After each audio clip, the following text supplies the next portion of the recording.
Ingna chikna leizaramba furup singge marakta India lengakna singchep thaduna chathariba divide and rule policy ase khudakta lepkadabani haina Meira Paibi Numit Observation Committee convener Y Kunjarani na phongdarakli poirei leimarol amawawa amade mewak punsinduna semba committee asina sinduna khurai salanthong tharo debi lampakta pangthokiba kunipal suba Meira Paibi Numit thauram dawa phamase mahakna phongdokibane makna hai India lengakna lamdam ase thugaina ba akan mamongda thengkhang kya da hotnaduna lakli Armed Forces Special Power Act of FSPA 1958 Lautu Haiduna, Meira Paibi Singh na Changsin Kiba Kongjang Singh da Luchin Kiba Meira Paibi Singh gi Thongna Lingjel Adu, Ngasigi Mirol na Kaufum Thokte, Ima Singh Aduna Lauram Bathodang Singh Aduna, Lamjing Meira Oiduna Ngasisu Macha Oibi Akwina Ima Singh gi Kongul Lifam Thoi, India Lengakna Lamdam Asi Macheta na Tugai na Bohotna Riba Sida Meira Paibi Singh na Amato Oina, Lepmin Aduna Lamdam Asi Kanba Mathautai, India Lengakna Sanariba Proxy War Asi Kudak the Lepkadabane, Maka Chatharak Payaroi,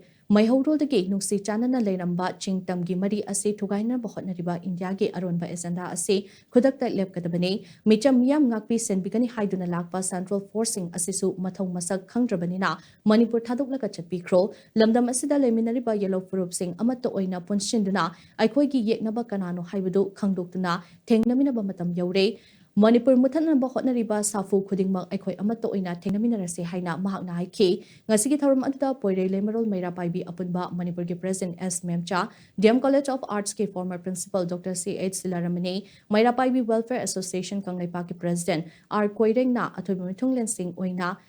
Oibagaloina na tongan ba Meira Paibi Club Amati Organization Singi, Luching Basingsu Tharum Adda Sarugyaki, Tharum Gamari Lainana, Tharo Debi Lampakta Leiba Meira Paibi, Ihogi Mitamda, Miyamna Leksukatana Ikaikunabut Ki.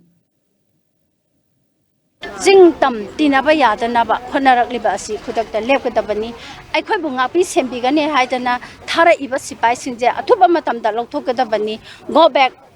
Indian security forces aduga aikhoi ngasidi aikhoi sing tam aikhoi laiminari aikhoi phuru phudimak nungsi janana amato oina punsala aganda aikhoi gi yeknabasi kanano haibaji khanga ganda aikhoi da satharakliba minaisi karamaina kokani aikhoi gi mihat mi punsi karamaina kokani haibaje aikhoi punna khanara ganda aikhoi angamba thodang lauminaraga aikhoi kok chungsinaraga aikhoi iramdamsi Manipur ji mutanana bahonarokliba India government gi adugumlaba policy ado akoi thengna minadana chap chana thengna minaraganda iramdam Manipur si kaminasi akoi nusi chana na laiminana ba matamle ba khibikta hotna minasi